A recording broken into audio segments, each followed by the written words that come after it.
তোমরা সবাই দেখতে পাচ্ছ আমি এখানে একটা হেলমেট ঝুলাইছি এবং উপরে একটা আলু, এই আলুটা দিয়েছে সাফির এক খালু। তো এই যে আলু দেখতে পাচ্ছ, সাফি আলু দেখতে পাচ্ছিস? আচ্ছা তুই এখানে এই কাছে ওকে আলু দেখতে পাচ্ছিস তো? এটা তো খালু দিয়েছে কিন্তু। এখন দেখ আমি তোকে বলি, আমি এই আলু দ্বারা, এই আলুর ওজন কিন্তু কম, অবশ্যই এটার ওজনটা কি অনেক বেশি। তো আমি এই আলুর মাধ্যমে আমি এইটাকে উপরে উঠাবো, বুঝছিস? কিন্তু এখানে একটা বিষয় তোকে মাথায় রাখতে হবে যে আমি আরেক হাত দিয়ে করতে পারবো, অর্থাৎ আমি এক হাত দিয়ে এটা করবো।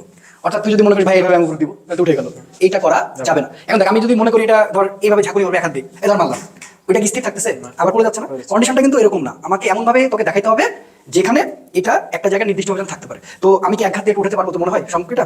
না, এটা তো সম্ভব হওয়ার কথা না, এটা ইম্পসিবল। মানে কি কমার্সে পড়িস? জি ঠিক আছে, যা বুঝতে পারছি, তাহলে তো হবে না। ওকে সো রেস্টুরেন্ট আমার বিষয় সহকারে বলছে আমি উঠাতে পারবো না, তবে আমি বলি এটা সম্ভব। তো শুরু করবো?